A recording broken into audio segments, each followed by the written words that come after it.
Since the fall of man, a war has raged between good and evil. Over the centuries, this war has distorted the truth. Now the truth is perceived as lies, and lies acknowledged as truth.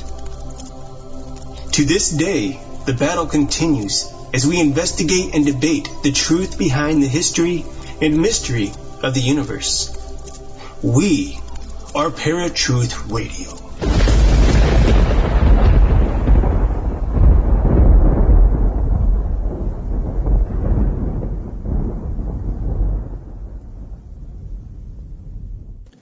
When men began to increase in number on earth, and daughters were born to them, the sons of God saw that the daughters of men were beautiful, and they married any of them they chose.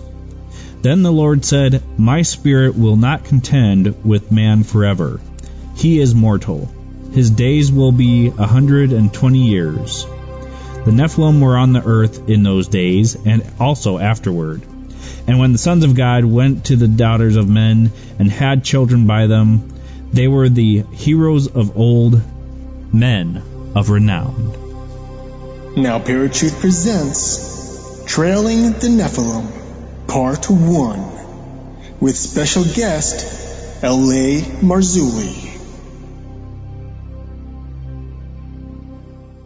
Hey, Parafans, welcome to another episode of Paratruth Radio.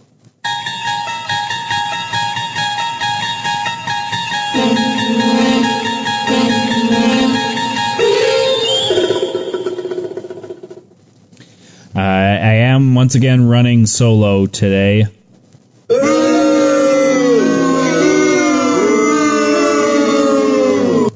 Eric is still out doing his thing with the making the film, so I wish him the best of luck, and I can't wait to have him back on. It's definitely been quite a journey without him being on the show. But tonight we've got a great guest for you. We have on L.A. Marzulli. L.A. is an author, lecturer, and filmmaker. He has penned 8 books, including the Nephilim trilogy, as well as filmed the Watcher series, which is an amazing series, by the way. So if you guys get a chance, check that out. But we have so much information to go over. We're going to be talking about his book, On the Trail of the Nephilim, Part 1. We will have him on again to do a Part 2 on his book, On the Trail of the Nephilim, Part 2. So without further ado, let's go to the line with L.A. Marzulli. L.A., welcome to Paratruth Radio. How are you? I'm really good. Thanks for having me on. Appreciate it. So just for everybody who has not heard of you, I mean, I'm sure everybody's heard of L.A. Marzulli, but for those of our listeners that have not, why don't you tell us a little bit about yourself? Well, I wish everybody had heard of me. Maybe I don't wish everybody had heard of me. Yeah, exactly. No, I'm an author, filmmaker, lecturer, and I've also been a worship leader for 25 years, been a Christian for 35 years. Those are the most important things. I come out of the occult. What I mean by that is when I was 13, I left the Catholic Church. At 16, I became fascinated with Eastern mysticism, and a lot of that was due to the Sgt. Pepper Beatle influx and the Maharishi, where the Beatles were totally into it. Remember, I am a child of the 60s. I was at Woodstock and inhaled as deeply as I possibly could, unlike our former president, Bill Clinton. I did not inhale. But anyway, that really impacted me. I was looking for truth. I was looking for God. And Eastern mysticism seemed to be the way to go. It also seemed the Carlos Castaneda, and if I can use that term, the Yaqui Way of Knowledge with Don Juan. I was infatuated by those books. And, of course, that coupled with the experimentation of peyote, Vision Quest, LSD, and then finally winding up with a guru for basically 3 years, Guru Maharaji, the little 14-year-old kid who came over. I received knowledge. My third eye was open. I heard celestial music, or what was supposedly celestial music. Basically what it is, it's a springboard into the lower astral or into the occult world of the second heaven, which we are admonished in the biblical prophetic narrative not to seek, not to go into, not to have anything to do with it, because the denizens who are there are highly malevolent. But I didn't know that at the time. And I left the Guru at the age of 24, and it would be another 6 years before I would give my heart to our Savior, God, the real one, Yeshua HaMashiach, Jesus the Messiah. And so that's sort of a 1 minute clip or 2 minute clip of what I've been through. So what I do, I hold sort of a unique perspective, having come out of the occult in the New Age, and having experienced a lot of that stuff. I can sometimes see very plainly the counterfeit.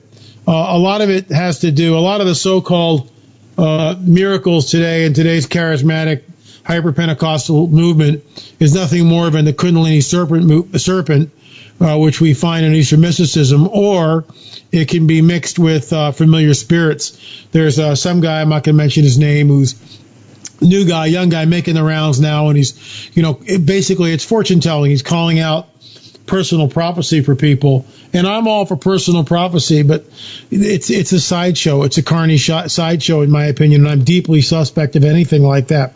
Let me say this, that in many of the revivals, and I know I'm going to get flack on this, but I met Pastor John Kilpatrick, and he was the leader of the Brownsville revival.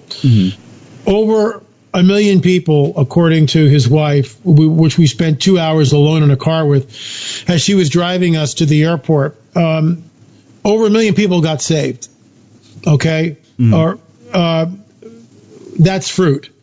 And was there nonsense and stuff with it? Of course there was.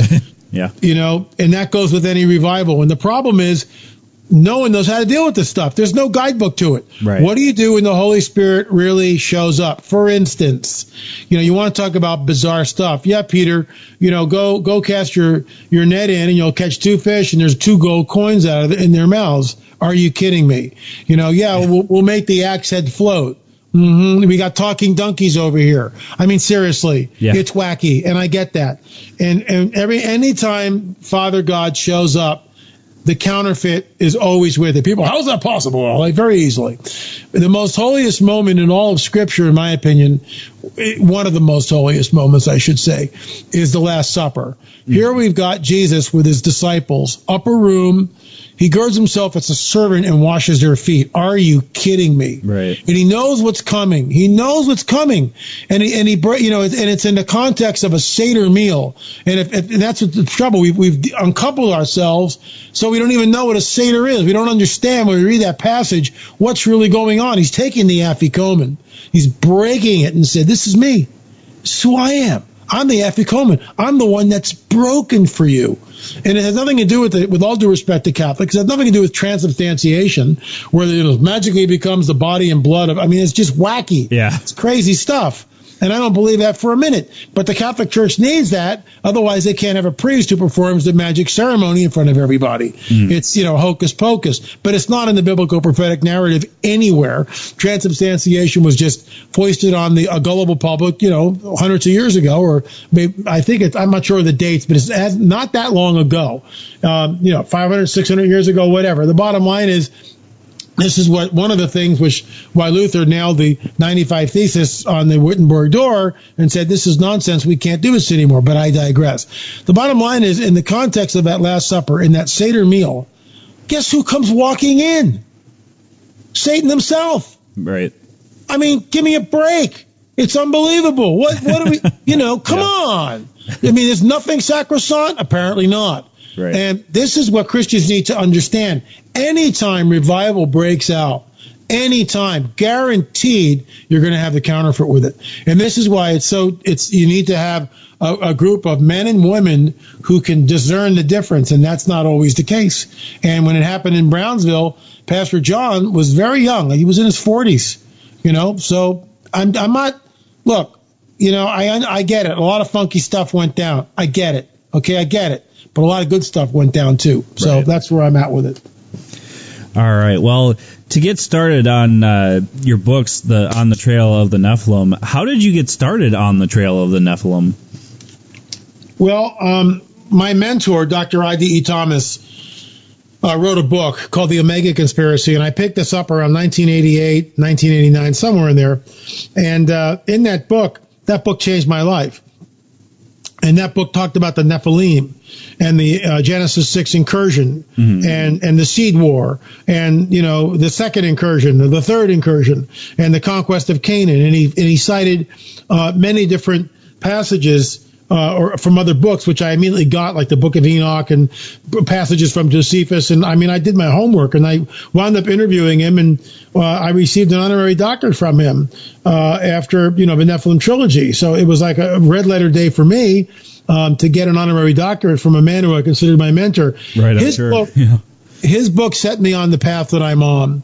If he passed away in 2013, and I think if he was alive today, and to see how far we've carried his work, down just how far we've carried his work, I think he would be pleasantly pleased. I really do. I think he would be proud of the legacy, because I tip my hat to Dr. I.D.E. Thomas. I mean, he's the guy that, with his book, The Omega Conspiracy, sort of started all this. And I'm standing on his shoulders. But On the Trail of the Nephilim, Volume 1 and Volume 2, came because Russ Dizdar called me up and said, "Hey, LA, do you know where you're going?" I said, "What do you mean, where am I going?" I was headed out to Newark, Ohio, to a prophecy conference there. And I go, "Yeah, I'm going to Newark, Ohio." And he starts laughing, and he goes, "No, do you really know where you're going?" And I go, "Russ."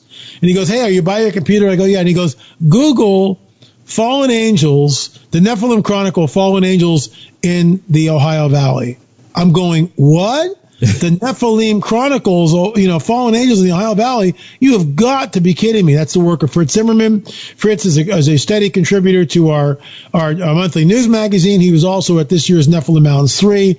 Shameless plug. We'll be giving the DVDs out for that fairly soon. Here's the deal, that when I got that book, that changed my life.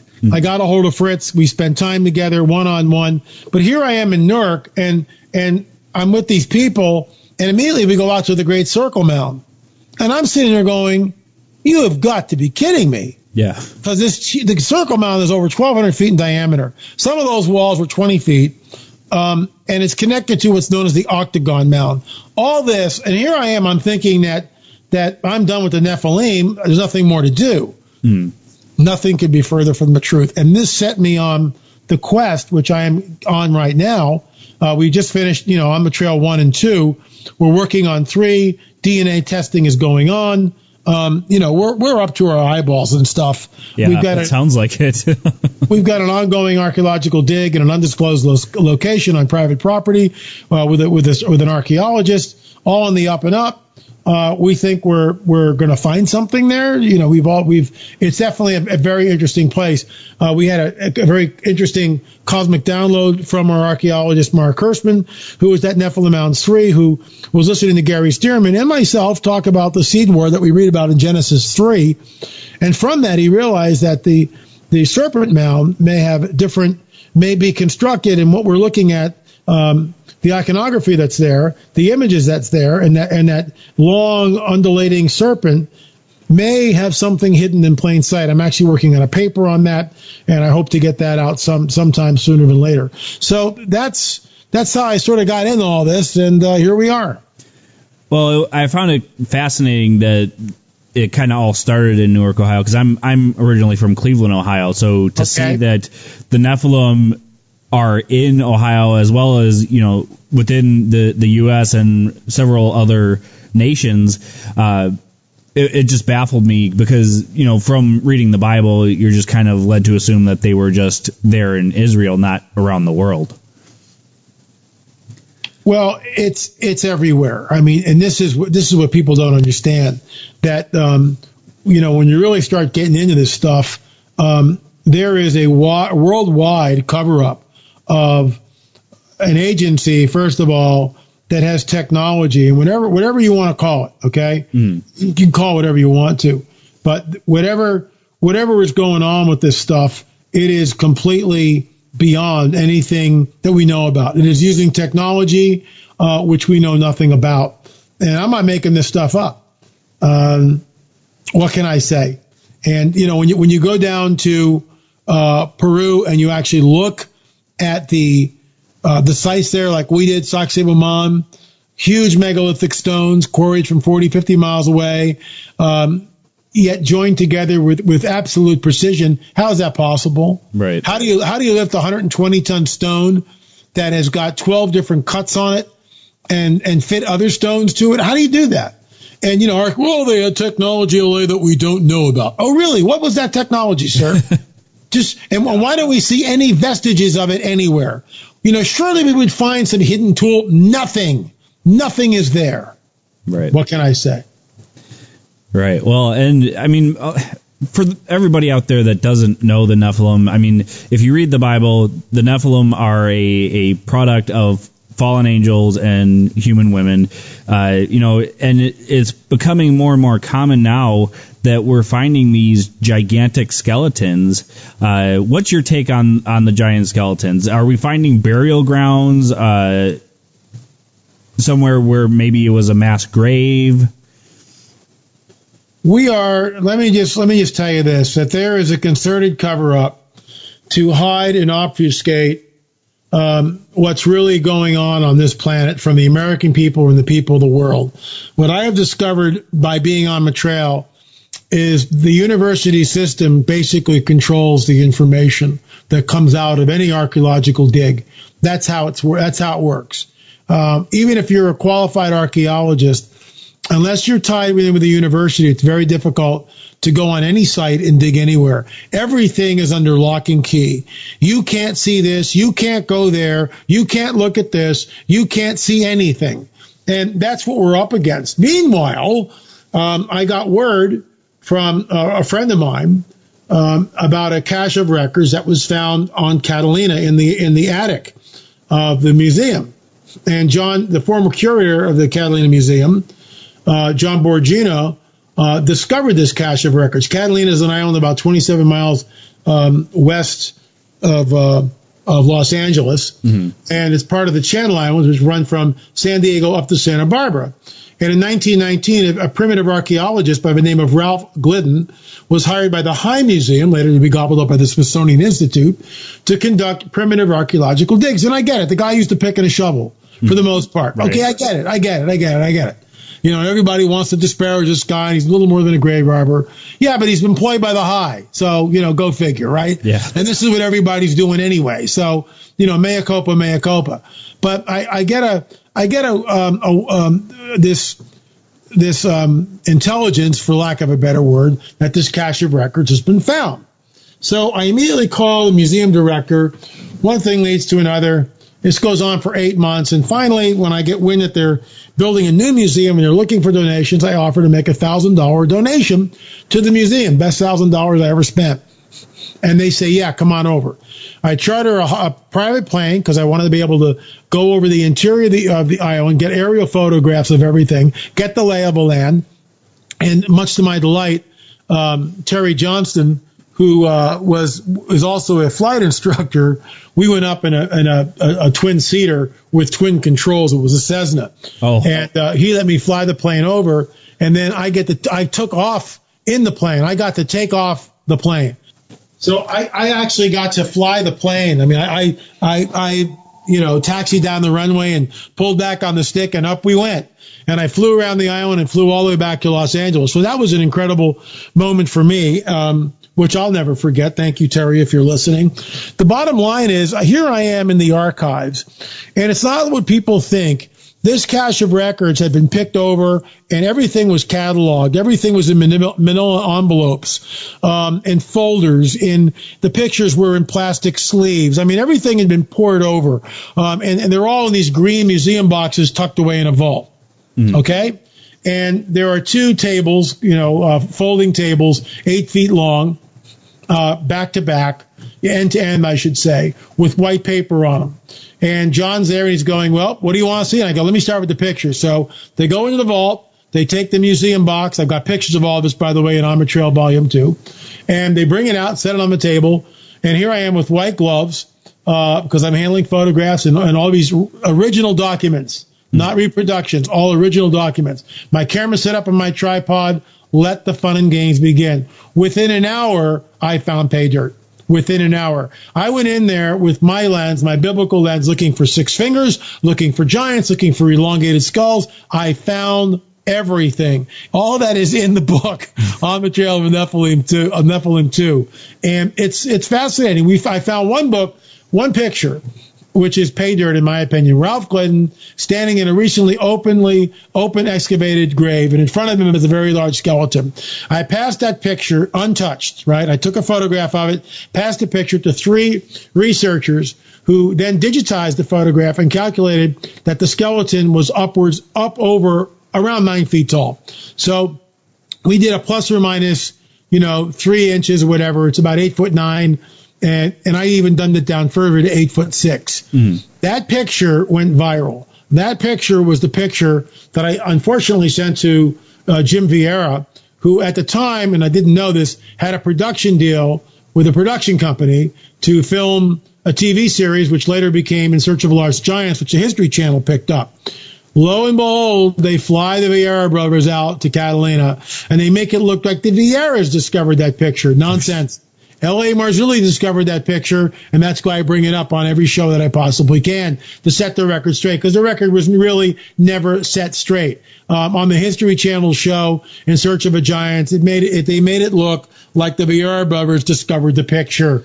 Shame on them. And it's not Jim's fault. It's the production and the crew and what they do. I think Jim is way more upright than that. But this is what the way the game is played. Right. Anyway. So they had my picture on there. They did a Skype interview with me, and we did the analysis and talked about the analysis, and I talked about Nephilim. So all that being said, this year, 2015, I think it was in May, but I'm not exactly sure, Richard Shaw and I decided to go back to the museum. And this is right before they moved to the new digs, which I have not yet seen. I'll probably go over in January because that's the off season and no one goes over there. Oh, okay. And that's the time to go back over and look at the new museum. But here we are. Borgina has now been fired from his position, and that's who knows what's going on with that. And all this has gone viral. And we walk in, and the Ralph Glidden exhibit, which when I was there was in the entire museum. Now it's reduced to one small room, and they've got pictures as you walk in on the left and the right and in front of you, and over to the side there's a little alcove, all with pictures of Ralph Glidden's museum. Skeletons are everywhere, and most of them, of course, are Native Americans. And in front of me, right in front of me, on the wall, is a very large picture, 18 inches high, 2 feet wide. And it's the picture that I discovered in the archives of Ralph Glidden standing in a recently open excavated grave, and in front of him is a giant. But guess what? They cropped the giant out of the picture. And I got photographs to prove it. And I'm not making this stuff up. They cropped the giant out of the picture. And I turned to the curator, and I said, "What'd you guys do?" And she goes, "Well, this is how I received the photograph." And Richard and I, my business partner and the producer and the director of the Watchers films, all 1 through 9, we looked at each other. Our jaws were on the ground. And I show that picture in all my conferences now, and people they just start laughing. And it's just like the last Republican debate.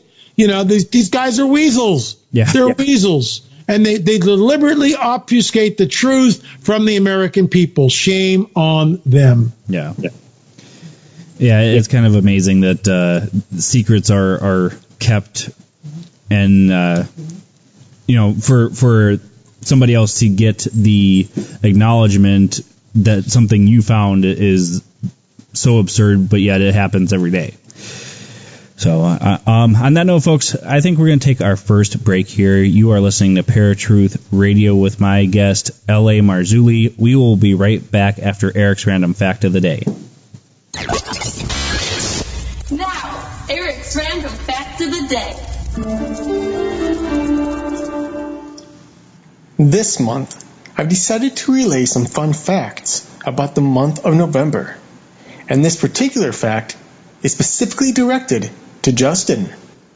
Did you know that on November 2nd, 1889, North Dakota became the 39th state of the United States? Well, according to famousbirthdays.com, this is a fact.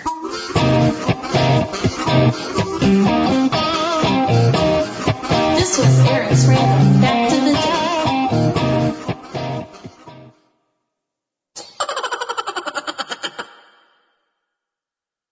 All right, folks, welcome back to Paratruth Radio. My name's Justin, and I've been talking to L.A. Marzulli about his book, On the Trail of the Nephilim.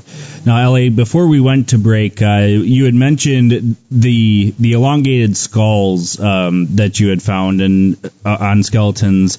Now, how is that relevant to the Nephilim? Well, very, very much so. What it does, look, let me back up. We are told very specifically here that there's going to be a seed war. We read about this in Genesis 3. Unless we understand the implications and the gravity of the Genesis 3 narrative, we are clueless. We have no idea what's going on, in my humble opinion. These are the participants in that Genesis 3 scene. We've got the Most High God, who is basically telling what's going to happen to Adam and Eve and the fallen cherub, the serpent. And he looks at the serpent and he says, your seed is talking to the serpent. Your seed is going to be at war, at enmity with the seed of the woman.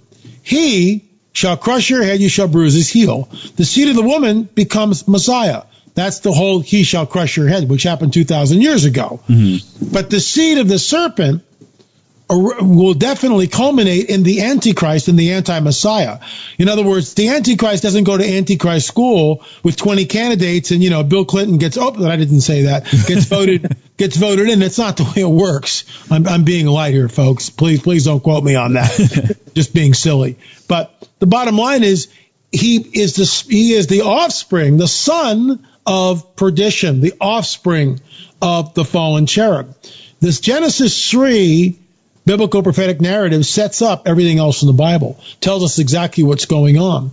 Genesis 6, we see the eruption of that seed war where the Nephilim are on the earth, and this is what's so critical. If we don't get Genesis 3, we'll never get Genesis 6. If we don't get Genesis 6, then we'll never understand what happens with Sodom and Gomorrah and Nimrod at Babel, or certainly we won't understand the mandate from a loving, holy God to go in and wipe everybody out in the promised land. We'll never understand it. The Nephilim are on the earth in those days and also afterwards.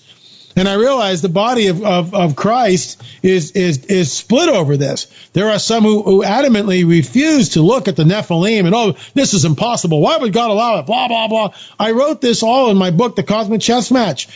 The protocols of the heavenly war, as my good friend and elder brother Gary Sturman would say, are in effect. And we don't understand the protocols of the heavenly cosmic chess match, the heavenly war. We don't understand all of them. We're not given privy to them. For instance, this is Gary Sturman, his insight. When the scroll is presented in the heavenly scene in the book of Revelation, there is no one found worthy to open it. There is silence in heaven for half an hour. Finally, the Lamb comes up, and he's worthy to open the scroll. And Gary believes, as I do, that the scroll is an indictment, a legal indictment against the fallen cherub. That's what it is. And against those who have aided and abetted him throughout humanity. It is a legal indictment read in the court of heaven. Now, that's just a glimpse. That's Gary's take on it, and I'm going with it. It makes perfect sense to me. So the bottom line is the Nephilim are on the earth and also afterwards. The sons of God are always B'nai Ha-Elohim, which always refers to the angelic host. The daughters of men are always the daughters of Adam. That's what it is. You can try to tap dance around that. You can torture the text till the cows come home, but that's what it is. And I love these guys who try to tell us that, well, it's really not what it says it is. It's the godly line of Seth and the hoochie mamas of Cain. But that's not what the text says. There are no hoochie mamas in the text. And Seth is not mentioned there. And this is why when we get to Matthew 24 and Yeshua, Jesus tells us it'll be like the days of Noah when he returns, this is what's so important. Is crucial. If we don't understand Genesis 3, Genesis 6, the Tower of Babel, the days of Noah, when Yeshua tells us it'll be like the days of Noah when the Son of Man returns, we have no idea what he's talking about. Right. None at all. It's a seed war, folks, and that seed war is going on even as I speak. There are hybrids that are manifesting. We've heard about them. We've talked about them. It is alarming. There's a breeding program that's going on. We talk about this in our Watchers 7 and Watchers 8. We've got hard physical evidence in Watchers 7. You get this stuff, you'll arm yourself. The new book, Days of Chaos, talks about this stuff. Days of Chaos, Watchers 9, talks about everything that we're hinting about in the program. We are in the most tumultuous, unprecedented time in all history, in my opinion. And I 100% agree. I mean, there's so much going on right now that kind of lines up with biblical prophecies. Some of it does, some of it doesn't. Just depends on where you're from and what you believe. But, yeah, I mean, there's so much lining up right now that, to me, it's hard to ignore what the Bible says and what's happening today. So a little bit about the elongated heads. These were, I'm sure, found several areas in the world. There's been the people that say, it's been done by binding.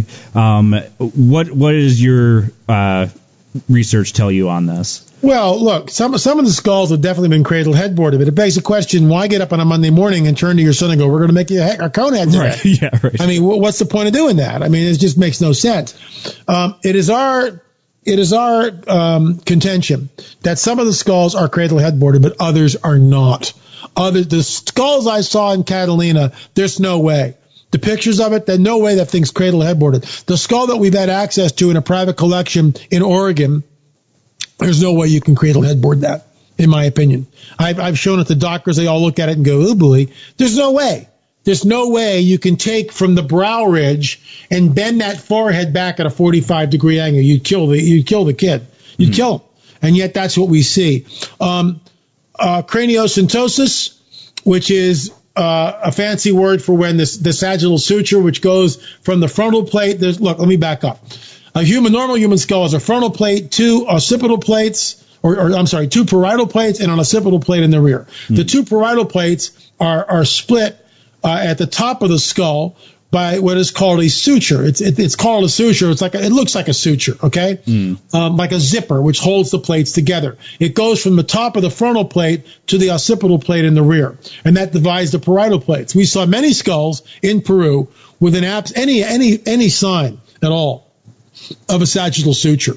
And of course, there is a disease called craniosynostosis, which shows that the sagittal suture disappears over age. However, the dentition that we have from one of the skulls was a 26-year-old female, and craniosynostosis doesn't happen until much later on in life. So, why the plethora of the lack of a sagittal suture?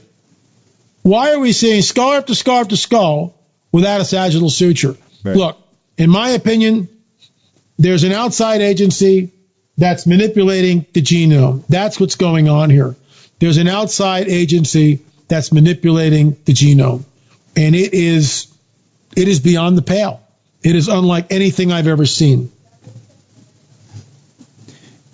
Now, going from the Bible, we see the Nephilim come to pass, and we see the flood that supposedly kills everything. A lot of theories is that the Nephilim survived. How do you think they survived the flood?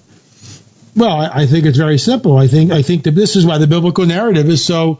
I mean, you either believe it or you don't. If I tell you that I'm going to build houses now and also afterward, what does that mean to you? Well, I mean, what does that mean? It means I'm building houses now, right? But I'm also going to build a house later on, right? Right? I mean, that's what it means. And the Genesis 6 account I can't say it any clearer. The Genesis 6 account says the Nephilim were on the earth in those days and also afterwards. When the sons of God saw the women of men, had children by them, these were the men of renown, and Nephilim were on the earth, the whole deal. And also afterwards. Moses is writing the Tanakh, specifically the Torah, thousands of years after the flood. Why would he write that? He would just write the Nephilim were on the earth in those days, the days of Genesis 6. But he doesn't say that. And because he knew, as did all the rabbis and everybody else, that the Nephilim were on the earth. The sons of Anak, the Nephilim. People torture this, and the reason why they torture it is because they don't have the correct supernatural worldview of the biblical prophetic narrative. and they want to dumb it down. Oh, they can't do it more than once. That's it. There's somehow I'm going to make this up as I go along, but the fallen angels, they only can do it one time. Where does it say that? It doesn't say that. In fact, what we see is an ongoing war between the principalities. Think about this in the book of Revelation. Michael fights with Satan and his angels, and Satan is cast down to earth. What are the inhabitants of earth? Because the dragon, Satan, the fallen cherub, blah, blah, blah, is cast down to earth. He can't get back into the second heaven. And man, is he ticked off because he knows his time is short. I mean, that's a war. That's a war that's going on. You see, we have this most of us have a very truncated view of the biblical prophetic narrative. We really don't want to believe what it says. And so we make all these ridiculous assumptions. Well, the son of the wife of Ham must have been a Nephilim. That means that the loving holy God of the Bible is a trickster, or he's not all-knowing. Well, I'm going to wipe out the entire planet here, but I'll just leave Ham's wife as a Nephilim. What the heck? That makes sense. Yeah, we'll just, I missed one. Dang, I hate when that happens. I mean, come on. And this is why I am so adamant about it, because it impugns the character of the Most High God, in my opinion. I get it. Through the race of Ham, the whispering started, probably before the ark. I get it.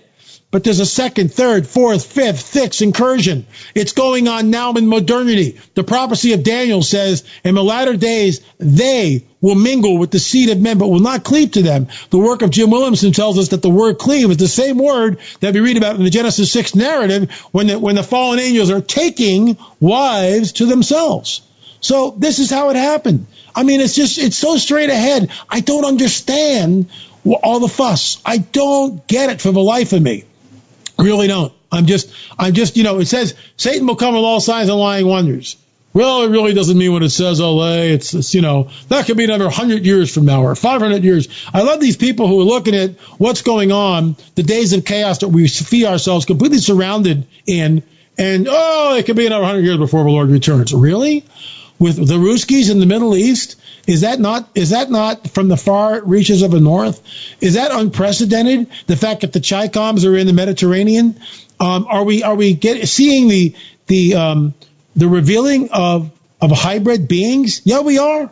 I keep getting information, keep getting emails from people who are experiencing this stuff. I'm not making this stuff up. And this is where we are. This is what's going on. And people should, instead of having this truncated view and sitting in ivory towers, that's impossible. These Nephilim never did this. Puma Punku, really wasn't built by the Nephilim. It was built by extraterrestrials. Sacsayhuaman, the technology is lost. Nonsense. There's a worldwide, in my humble opinion, paradigm which was operation then, and in some cases in operation now. And many of the sites that we see from antiquity, I call it fallen angel technology, Nephilim architecture. That's my term. I invented that term. Fallen angel technology, Nephilim architecture, because that's what it is. When you're down in Peru and you look at Sacsayhuaman, Ollantaytambo, the incredible city of Corral. When you go to Teotihuacan, and I've stood there at the Pyramid of the Sun and just looked around and went, where did this technology come from? Yeah. Who gets up on a Monday morning and builds the largest pyramid on the planet, and it's larger than Giza? The base, it's not higher than Giza, but the base is larger than Giza. It's like, what is this? Who wakes up on a Monday morning? And again, all the knowledge that they really find out is hidden. The archaeologists found a secret tunnel. Well, what did they find? Well, we're not going to tell you. Well, thanks so much. Everything is managed. As Chuck Messer would call it, it's a carefully managed agenda. And that's what's going on, in my opinion. And, I feel that nobody should be separated on this. I mean, we are all working towards the same goal. Christian, non-Christians are trying to figure things out, but you can't just wipe off one person's views and then say, well, my views are right. One of the biggest things about the pyramids and all the different megalithic structures that are out there, people are always saying, well, this is how they did it. This is how they did it. Well, their explanations are maybe plausible, but like some people say the pyramids were made with sound waves. I'm like, how would that even work? Like, how could you aim a sound wave right at where you're trying to put the stone and it fit exactly how you're trying to do it? Well, we don't know. And this is what's so enigmatic. And this is, you talked about the Great Pyramid in Giza. And with all due respect to Zawi Hawass, I would love to spend 2 weeks with Zawi, on a private tour. Are you kidding me? I mean, the man is an amazing Egyptologist. Right. And my hat is off to the guy. But I don't agree with him in his assessment with the Great Pyramid. And here's why. In the Neolithic, there's no way to cut granite that we know about. There's no way. They have copper tools. They can't cut granite. Mm. There are very large stones the size of railroad cars over the King's Chamber, which is 2/3 of the way up the Great Pyramid. These stones are solid granite blocks. Solid granite blocks. They come from Aswan, 500 miles away. Let's just start there. Let's just forget about everything else. Just show me how you can cut a granite block in the Neolithic. You can't do it. And move that puppy from Aswan, 500 miles away, to the site. Mm-hmm. And that blows it out of the water because you can't show me. You can talk about it, but there's no way. I mean, I would give $1 million. If I had $1 million or I was a multi-millionaire, I'd set up a challenge, the Granite Block Challenge. Show me how they did it. Right. Show me how you cut and quarry huge megalithic blocks out of granite and then move it down from Aswan to the Giza site. It can't be done, in my opinion. And that blows. If you can't do that, then everything else is suspect. Right. Everything else. And I look at all these sites, including the Great Pyramid of Giza, as fallen angel technology, Nephilim architecture. And that's as best of an explanation that I've ever heard on. Thank you. On that. So, right. Oh, I'm sorry. Go ahead. No, I just said praise the Lord. Oh, yeah. Give all glory where glory is due. Right, absolutely. All right, folks, I think we're going to take our next break here. You are listening to Paratruth Radio. We will be right back with L.A. Marzulli after your paranormal headlines. And now, Paratruth Radio's Paranormal Headlines.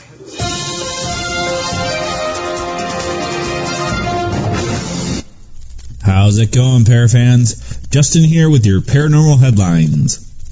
And these headlines are from unexplainedmysteries.com. Mystery surrounds Kazakhstan geoglyphs.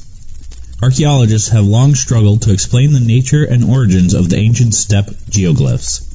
Dating back up to 8,000 years and sprawled across the vast areas of northern Kazakhstan, these remarkable earthworks remain one of the most enduring archaeological mysteries of recent times. Even with the help of NASA, which has been aiding in the investigation by making it possible to take high-resolution satellite images of the region, researchers still don't know who constructed them, how they were built, or what their original purpose was.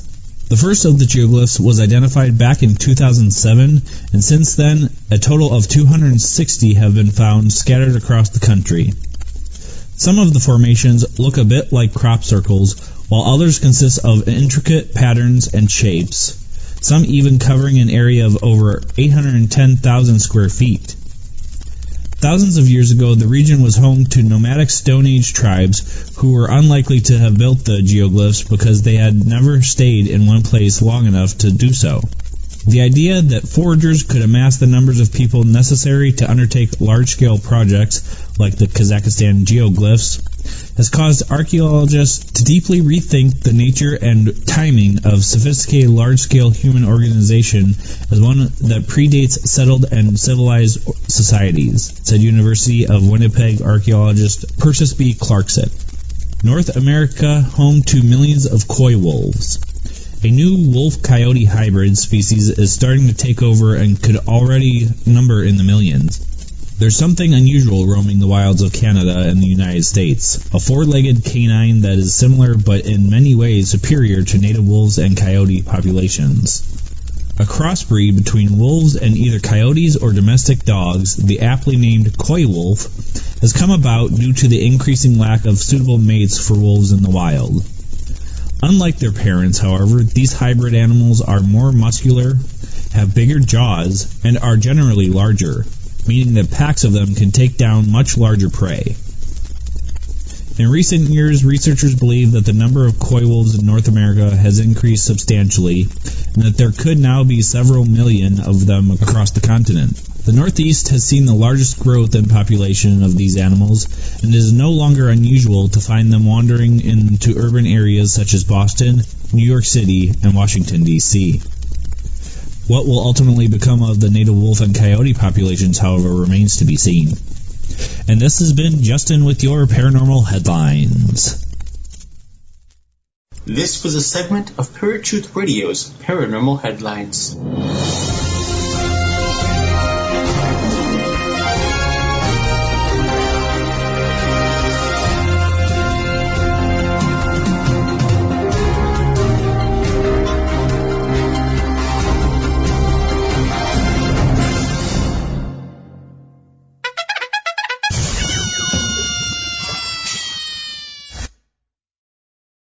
All right, folks, welcome back to Paratruth Radio. My name is Justin, and I've been talking to L.A. Marzulli about his book, On the Trail of the Nephilim. And so we were talking about the skeletons and the different megalithic structures.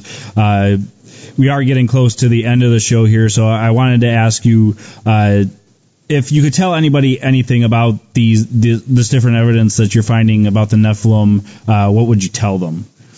I would tell them that there's an outside agency that's been manipulating the genome for thousands of years, just like the biblical prophetic narratives tells us will happen. And, there it is. I mean, it's like right there, Genesis 3. It is everywhere. They're continually finding more skeletons, more evidence that something is going on. And, the powers that be, the university system, the archaeologists, the Darwinists control the information. And I realize that sounds like a right-wing conspiracy, but it is. There is a conspiracy to keep this information from the general public. What's interesting is, and let me just see if I can find something. I want to read you something if I can find it quickly. Yes, here it is. Hold on. I just want to read this to you. This is from a book that if you're studying to be an archaeologist, you read this in the first year. Mm-hmm. So this is talking about the mound builders in Ohio, where we are working on right now.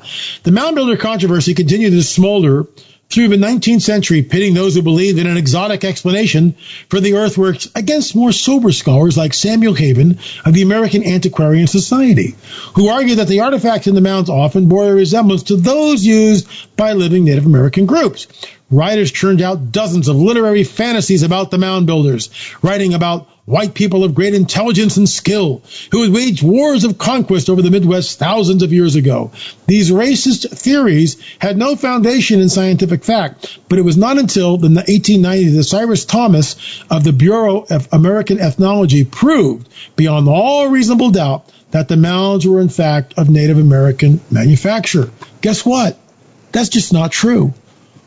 And when you talk to Native Americans, as we have, they'll tell you that we didn't build these mounds. They were here when we got here. So is this an out-and-out lie?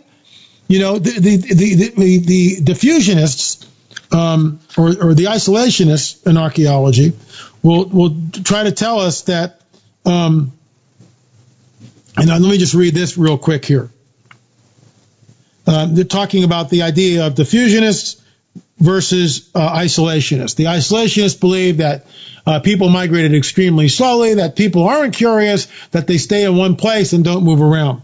So the author writes, not that this deters the lunatic fringe who still write of epic voyages and lost civilizations buried under Antarctic ice, to say nothing of ancient astronauts landing on Earth and creating ancient Maya civilizations. By the 1920s, both unilinear evolution and diffusionism were discredited.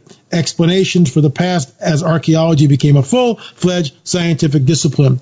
May I just point out to you that with all due respect to this author, that Thor Heyerdahl in Ra and Kon-Tiki is the one most people know about, but in Ra, he completely blew that out of the water. Guess what?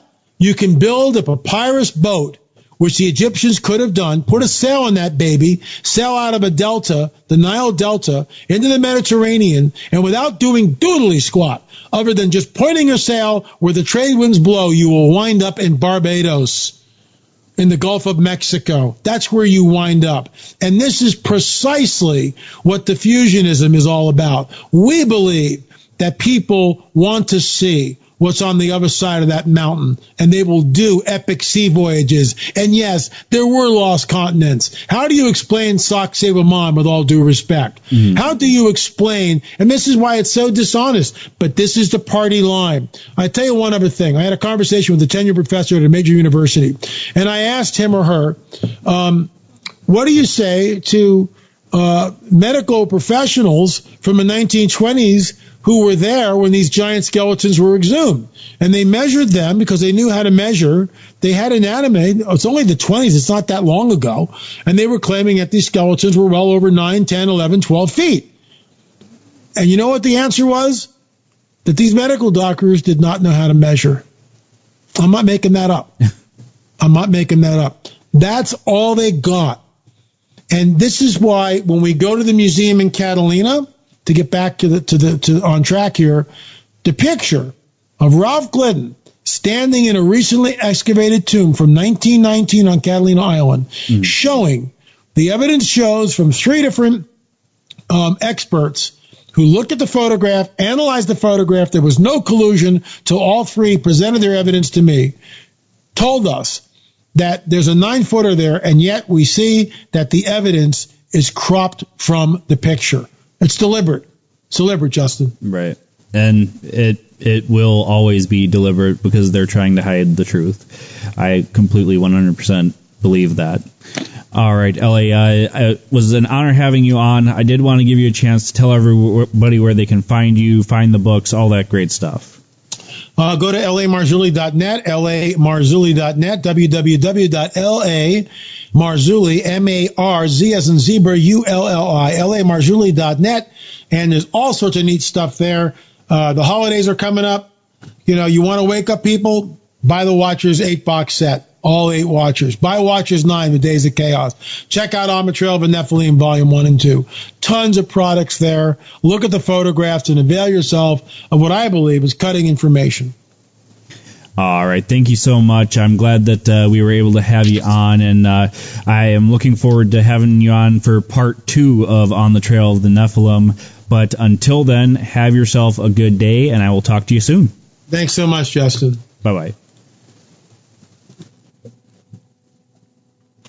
All right, folks, that was L.A. Marzulli. Such a great guest. Definitely check out his website, lamarzulli.net, as well as his books, On the Trail of the Nephilim, Part 1 and Part 2, as well as his Watcher series.